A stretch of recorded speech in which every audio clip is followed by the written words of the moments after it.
Olá pessoal, tudo bem? Estamos começando mais um programa Conexões, hoje conversando com Tata Alves. Ela que é escritora, poetisa, performer, tudo isso mais um pouco, artista multimídia. Compõe, né, o coletivo de Sarau das Pretas, é isso? Sim. Estou certa? Sim. E também é produtora da Casa de Cultura Candiarte em São Paulo. E está fazendo, né, uma temporada de criações e apresentações artísticas em Salvador. E a gente aproveitou essa oportunidade para conversar um pouquinho com ela. Tudo bem, Tatá? Tudo. Tatá, para começar a nossa conversa, né? Se apresente para as pessoas aqui de Salvador e também para quem, além, né, de quem está nos assistindo pela TV Quilimurê, também, né, nossos seguidores nas nossas redes sociais. Tá. Primeiramente, a benção aos meus mais velhos, aos meus mais novos. Eu sou a Tata. Eu sempre falo que eu sou filha de Ione Alves e de Custódio de Souza, porque acho que é importante dizer o nome dos meus pais, né? A gente vem de uma herança onde a gente não tem história. E se a gente tem uma oportunidade de falar sobre a nossa história e não menciona os nossos ancestrais, que não estão tão longe, né? Que são essa geração anterior a mim, não faz sentido estar escrevendo. Sou mãe de gêmeos, do Brian e do Breno, tenho 8 anos eles. Sou idealizadora do Sarau da Ponte Pra Cá, que é um sarau que acontece há 5 anos no Campo Limpo. Integro o Sarau das Pretas desde o início, né? Fazem 3 anos.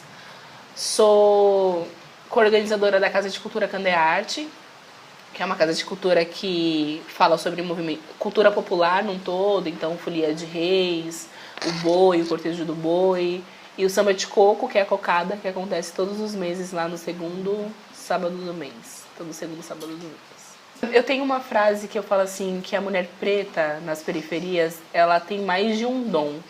E esse dom não é um dote, é pela necessidade de ter que fazer, né? Então, eu sendo escritora, eu não tenho quem me diagrame, quem me patrocine, às vezes até eu tenho que buscar quem me leia, né? Então você tem que ter essa dinâmica de entender como que as pessoas vão se sentir atraídas por essa literatura, uma vez que a literatura na periferia não era tão convidativa, né? E como você, né, enquanto mulher negra, mãe, produtora, artista, pensa, né, e vê esse reflexo, né, da imitação da vida através da arte ou vice-versa? Eu sempre penso na fusão do porquê que eu tô na arte, assim. E aí é a fuga, né, disso tudo, assim. Minha mãe fala que ela tem, a minha mãe de santo, né, Ana Rita, que ela tem um pouco que um amigo dela comentou, que tem um pouco de dó de nós artistas, porque a gente enxerga tudo. E as outras pessoas não, estão vivendo de uma forma muito pacata, mas elas têm outras doenças, né, que não as nossas de ira, de raiva, de ver tá errado e não conseguir fazer muita coisa para mudar. Então, a minha literatura, ela entra para me salvar mesmo disso, né? Eu acabo que sou, em minha família, consegui ter essa concepção de que eu sou o alicerce da minha família. E aí a literatura, para mim, vem nesse lugar de psicologia, por conta do meu pai ter problema com alcoolismo, e aí ter muitas brigas dentro de casa. E eu nunca consegui conversar com meus pais, nem com minha mãe e nem com meu pai. Então, eu queria falar que aquilo estava me machucando, mas aí também entrava num lugar de que era frescura, né? Ah, isso é frescura, menina, vai lavar uma louça. E aí a poesia entra na minha vida nesse lugar, de tentar descrever toda vez que eu me sentia mal da briga dos meus pais, num caderno, né? Era o meu psicólogo, e também tem esse lugar, eu sempre reforço isso, que na periferia a gente não tem essa educação de cuidar da sanidade mental, né? Os nossos familiares veem isso como algo supérfluo, veem isso como uma frescura. Então eu escrevia, e aí acabei que criei um acúmulo de escritos, né? A ponto de gerarem os materiais que eu tenho hoje. Assim, do seu vasto material, o que você consegue destacar de trabalhos que você já fez e que acha que foi importante determinar nessa questão? Bom, eu vou seguir por esse caminho da arte. O Sarau da Ponte Pra Cá. O Sarau da Ponte Pra Cá, ele me faz entender que não é mais um sarau. Ele é uma missão de inserção de outras pessoas, né? Porque em São Paulo, pelo menos, existe um número muito grande de... Se a gente for fazer o mapeamento dos saraus em São Paulo, todos os dias da semana acontece um em um bairro. Então isso é legal porque eu brinco que a gente concorre com as igrejas evangélicas.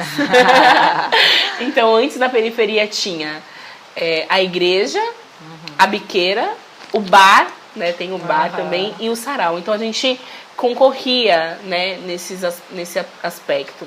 E aí o sarau vem com esse lugar de integração.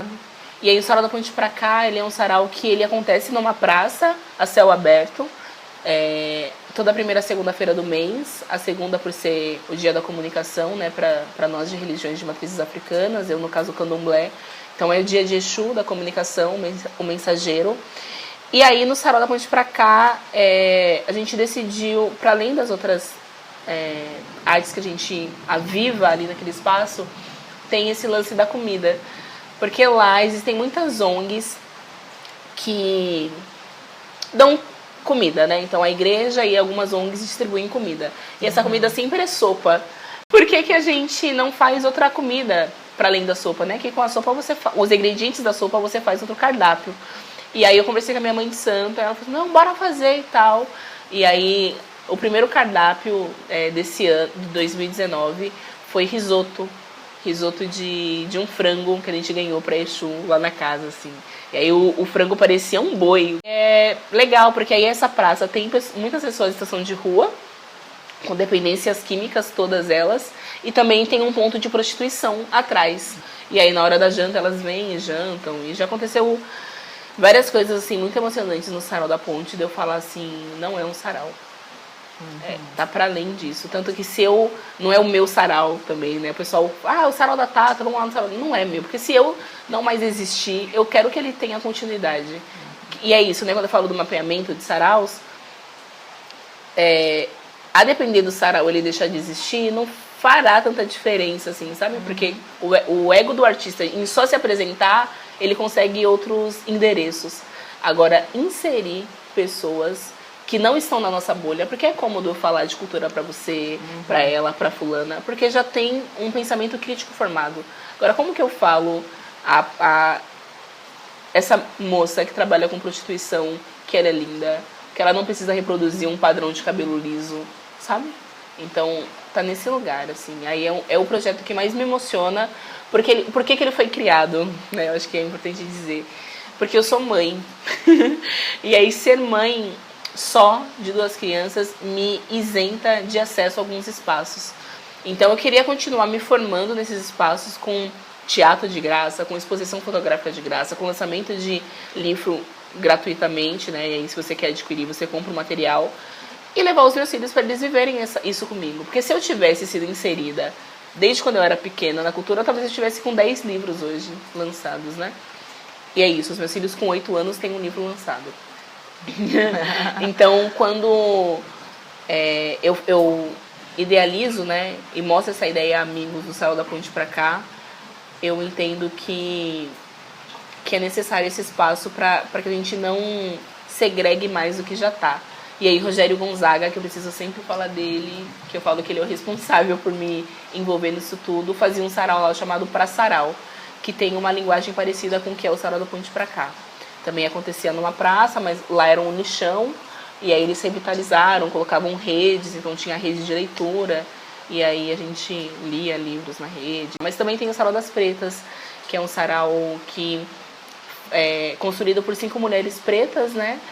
E que traz essa linguagem da importância da mulher quanto protagonista, tanto da produção, quanto da relação executiva, tanto da autoria de músicas e poesias, e de não ter essa mulher negra como só esse estereótipo da mulher gostosa, hipersexualizada, da passista. Não que não se possa ser, mas que não seja só isso. Bacana. Tata, a gente vai dar um intervalinho para ver nossos apoiadores do canal. E em instantes a gente retoma essa conversa muito bacana, muito interessante também para falar das produções, coproduções, parcerias que Tata está desenvolvendo aqui em Salvador. Voltamos já já.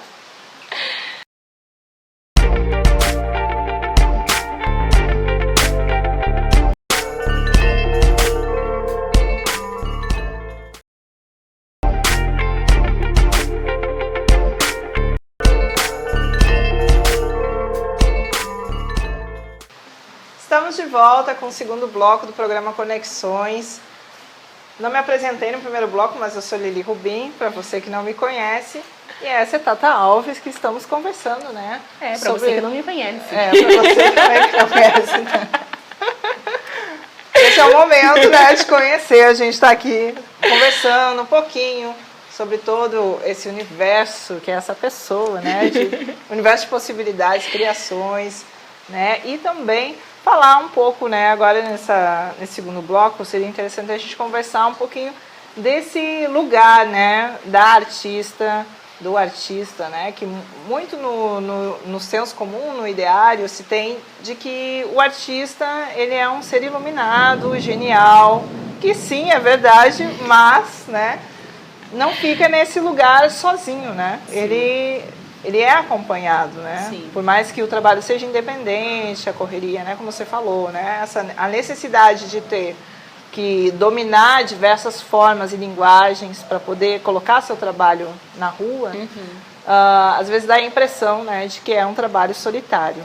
Mas não é, né? A gente sabe que no final a gente precisa, sim, de apoios. E eu queria que vocês falassem um pouco dos seus projetos, parcerias. Eu sempre falo que o trabalho independente, ele sempre é dependente, muito mais do que... Porque ele depende, inicialmente, da credibilidade, para que hajam parceiros, assim, né? Então, a credibilidade do outro no meu trabalho fará com que essa pessoa queira também inserir o seu trabalho no meu trabalho, né? E aí faz esse transe, né? Essa transa de trabalhos. Então, eu sou uma pessoa que sou muito criativa, apesar de ser pisciana e viaja muito, né, e é super sensível e tal, mas eu sou uma pessoa muito criativa, desde pequena, assim. Então, eu sempre penso de quando eu vou estar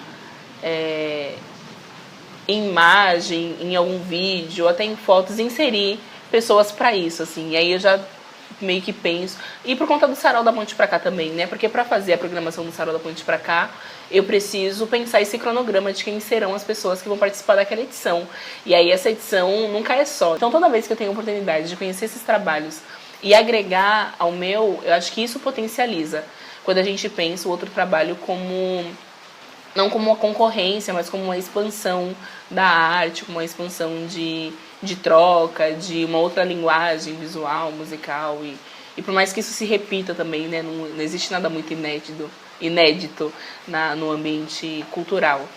Então, toda vez que eu tô, por exemplo, eu fiz questão de vir com um colar, que é um presente de Gana, para introduzir minimamente esse lugar de que existe uma ancestralidade num país, a gente precisa retomar, conhecer, saber palavras, pensar em África numa relação menos romântica da coisa, né? Que a gente tem esse lance romântico da África e nem tudo é assim lá, né?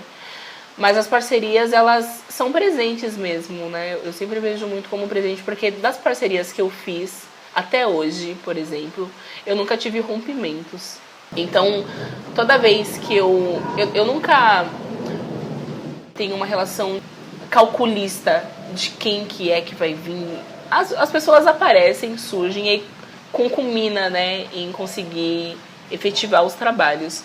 Mas todos os meus trabalhos, por exemplo, o primeiro livro foi em parceria com Paulo Verdun, que faz a capa, com Thiago Lima, que faz a ilustração e a diagramação de todo o material. Aí tem o Rogério Gonzaga, que me cede a foto para colocar essa foto inserida na orelha da capa. Aí vem Fábio Luciano, que me ajuda com a correção ortográfica. Então, os outros domínios, né, de algumas linguagens, a gente não tem uma relação total. Tipo assim, eu consigo eu só produzir o meu livro. Não, porque mesmo quando você consegue, né, se você consegue tudo isso, vai ter uma hora que vai ter que ter a gráfica. E aí? Eu gosto muito dessa relação, a familiaridade que está nesse lugar, das famílias que você constitui. Porque é isso. Eu, infelizmente, ainda não vivi minha família na plateia, a me assistir em coisas que eu já fiz maravilhosas, assim, em São Paulo, né? Caminhos que eu passei maravilhosos. Eu via multidões, mas não via o rosto dos meus semelhantes lá. Então a gente cria as familiaridades, né? Que aí é se encontrar no seu olho, é se encontrar no olho de Sassá, se encontrar no olho de Raíssa, e assim vai. Então eu acho que tá dentro desse lugar do que você emana mesmo pro universo, sabe? As parcerias, as que ficam também, né? Porque as que vão nunca foram. E aqui na Bahia, como tem sido os seus encontros? As suas parcerias? Gente, eu preciso dizer do começo, pra não me perder e pra não ficar entre linhas, assim. Então, a Bahia foi uma viagem que eu escolhi fazer por conta de ser mãe e me deparar que há 8 anos eu não viajava.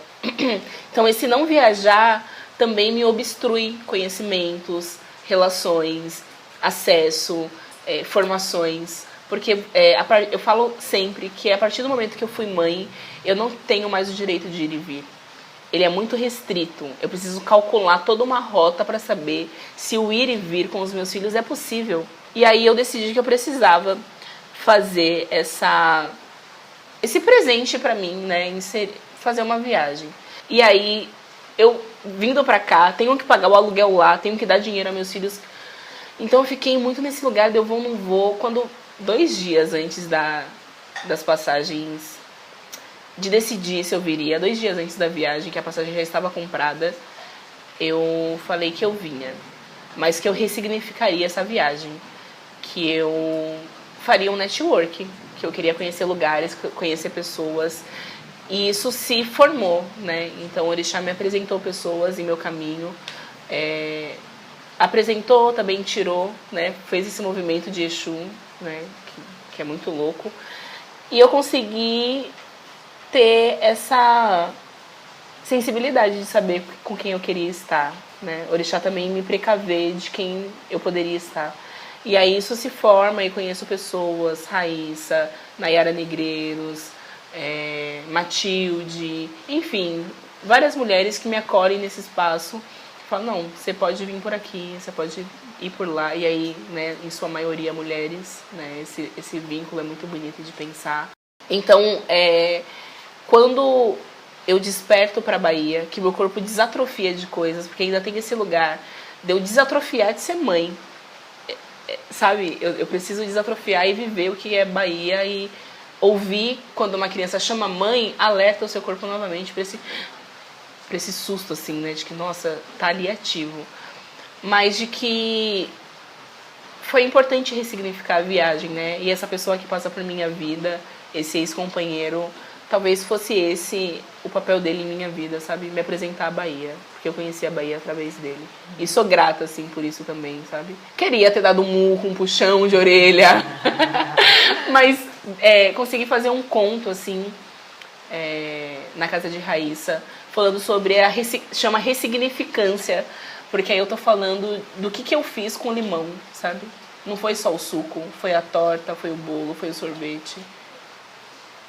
Acho que é isso, assim, é a ancestralidade que a Bahia traz, que em meu corpo não tá num lugar místico, turístico ou místico, tá num lugar ancestral, né?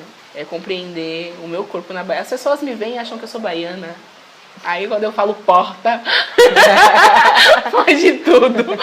Aí eu falo o quê? Janela grande. Mas a Bahia tá assim, eu não me identifico com São Paulo, né? Não consigo ter uma relação de amor por São Paulo. Falar, é daqui que... O meu trabalho lá tem uma dimensão que eu talvez não conseguisse aqui. Mas não é uma cidade que me acolhe, que eu me sinto acolhida, que eu me identifico mesmo. E a Bahia me faz entender que eu tenho muita raiz aqui. A gente vai fazer mais um intervalinho. E para você que está nos assistindo, obviamente deve estar gostando, né? É muito encantador ficar escutando, Tata. No próximo bloco a gente vai escutar, então, né, um pouco também da sua poesia. Também, né, falar um pouquinho de projetos, mas isso só no próximo bloco. Não sai daí, voltamos já já.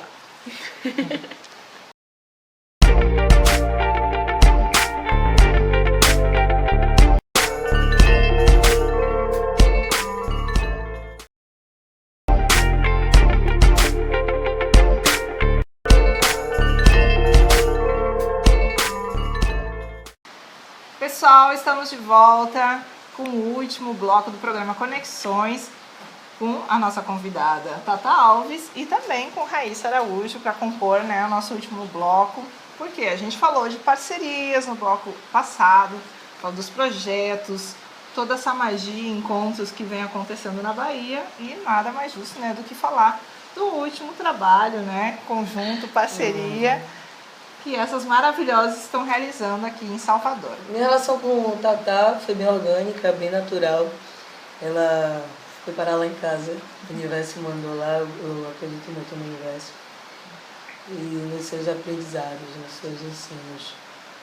E de uma conversa natural, porque eu costumo estudar e escolho tonalidades e vou musicando, e agora eu estou pegando poesias e musicando, né?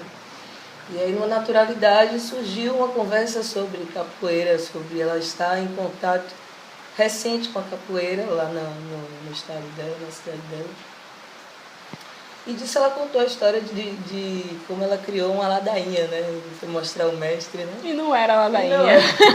Aí eu disse, deixa eu ver a poesia. Aí eu peguei a poesia e musiquei e ela gostou. E como é que foi esse processo, né? De também, além de gravar a música, né? Também já fazer a produção desse videoclipe. Olha, a intenção desse... Quando se deu, porque isso não era um projeto pensado, é um projeto que ocorreu. Isso aconteceu aqui, a magia, né, do lugar. E aí a gente queria que só mulheres estivessem trabalhando nesse projeto, assim, né? O protagonismo, os acessórios, as roupas. Aí a gente tentou parcerias com lojas daqui, com grifes que eu ouvia falar lá. E aí não foi um contato tão amistoso, assim, né? E acho que e também por esse lance de ser paulista, tem um pouco dessa relação da xenofobia, né? Então, é paulista, e aí, né? Que é o quê com a nossa cidade e tal. E eu compreendo também isso porque entendo a apropriação de alguns turistas sobre o lugar, sobre a religião e a cultura daqui. A gente tem uma dificuldade principalmente no âmbito de artes visuais, né? Videomaker e tal, ter mulheres na produção, né? E aí Guilherme me apresenta a Sassá, e aí a partir da ideia, assim, a Sassá é mais ou menos isso aqui, ela, não, então já vamos fazer uma planilha, e aí as coisas foram tomando uma proporção, aí minha mãe de santo também participa, então é como se ela desse essa bênção, né? Nitorê, que participa, que também é uma mãe, e Alaxé. E aí quando a Nitorê também aceita fazer, pede licença às águas respondem, aí fica entendido que era para ser um projeto com mulheres. Então existem homens que trabalham com a gente nessa parceria, não é descartando os homens e tal. Acho que é importante eles também compreenderem essa expansão de unidade, né? De que quando a gente se une, a relação sexista fica muito pequena, né? Mas que se una nesse lugar de equidade nos trabalhos. E aí se dá essa proporção de Raíssa, que tem essa facilidade, né, de firular, de cantar e de compor, de ser orgânico. E eu tive o privilégio de Raíssa não ter alterado uma palavra de minha poesia. Eu acho que é importante dizer o quanto que esse trabalho mostrou algumas potencialidades nossas, né? Nossa num todo mundo participa, inclusive Lili. Dona Lili. Mas Raíssa também, a partir dos textos, né, que eu apresento a ela, Raíssa se apresenta roteirista. Então o roteiro que foi criado de Lizinga tem esse lugar de Raíssa nesse outro lugar que talvez... Né, a Tata me apresentou um conto de... A esquerda é pro outro lado, a ideia. A esquerda é pro outro lado, a ideia. E daí eu comecei já a visualizar, né, imaginar, via as imagens, via as cenas na minha mente mesmo, criando. E escrevi, e fui escrevendo, unindo ao conto de uma certa forma e ao contexto dele, né? Então, é uma confraria de amor, a Ginga da Lizinga, de todas essas mães aceitarem participar desse projeto. Porque Nitorê é mãe de filhos do axé, minha mãe e filha, e minha mãe de axé, aí tem tia Rejane que é mãe, e aí tem eu que sou mãe, sabe? Então, porra... Ai, maravilhosas. Eu que agradeço também, né, por ter a oportunidade de conhecer vocês, trabalhar com vocês e agora estar conversando, entrevistando, fazendo também esse material para divulgar, né, enfim, um pouquinho, né, porque isso não é nem 1%, obviamente, né, da potência que vocês representam. E para fechar, então, né, A gente vai para um momento, obviamente, né, musical, poesia. E também queria ouvir de vocês, né? Querem deixar alguma mensagem para quem está nos assistindo, deixar contato? Esse é o momento. Bom, a rede social, a minha é Tata Alves, com TH no primeiro tá, no segundo tá é normal. Alves com S, que eu falo que é Alves de pobre. E a minha é @raidisol.13. E meu contato é 71993015113. É isso, obrigada. Então, eu agradeço também, né, além da presença dos nossos convidados, agradeço a você que está, né, assistindo, conhecendo um pouco dessas maravilhosas artistas. E lembrando que também, né, de nos acompanhar nas redes sociais, falar com a gente, tanto pelo Facebook, pelo Instagram, pelo YouTube, aonde fica disponível esse programa depois de ser vinculado aqui pela TV Quilimurê. Lembrando, né, que se guiou pelo Instituto Ori, que é coprodutor desse programa, do Negada Produções, que também realiza a produção desse projeto do programa Conexões e também através das redes sociais do programa Conexões. Certinho? Vou deixando um beijo. E a gente retoma no próximo programa e fica então, né, com essas maravilhosas fechando com muita música e poesia. Tristeza é senhora, desde que o samba é assim. A lágrima clara sobre a pele escura. E à noite, a chuva não cai lá fora. Ela se faz agora dentro de mim. Meu corpo todo composto por moléculas de água. Eu choro como cachoeira, mas me transformo em maremoto, redemoinho, dilúvio, tsunami, tempestade. E a sociedade parece estar em estado de gelo. Eu pedi forças a Ogum, para que nenhum homem na terra me parasse e eu pudesse vencer. Eu pedi forças a Yansan para que eles enxergassem nos meus olhos a chama que ardia e que clamava por justiça. Caô, meu pai, porque a dor não se esvai. Eu queria ter tido coragem, ido à rua e gritado pelos horrores, mas eu não podia. Seria agredida como foram os professores. Sabe por que nos matam? Porque enquanto vocês produziam bombas nucleares, nós confeccionávamos tambores em palmares. Na palma de nossas mãos não jorra sangue inocente, somente os calos, por armar o gunga e afinar as cordas do djembe. Pra você ver. Mas o que mais me revolta aqui são os sonhos dela que foram interrompidos. Essa mesma ela, Marielle, que sou eu. Que não seja ficção a força que vimos nas mulheres de Okanda, que nas mulheres de Luanda essa chama também se alastre e que nunca mais nos amordasse. Amor? Dá-se? Não sei. Parece que não tem. Com todos os sentimentos, eu queria mesmo era ter matado. Vingar-nos todos. Olho por olho, dente por dente. Sim, esses eram os sentimentos que estavam dentro de mim, porque pela milésima vez eu me deparo com um disparo que não era de bala perdida. Essa tinha endereço. E mesmo num beco escuro se encontraria. Com todos os sentimentos que me revoltam, eu olho pro lado e o meu filho de 6 anos me diz: mamãe, por que eles matam você e você não faz nada? Minha reação? Calada. Ele tinha razão. O meu coração? Partido. Mas você, não sei, hein, me ajuda, no meu lugar, fala pra mim. O que teria respondido? Cantando eu mando a tristeza embora.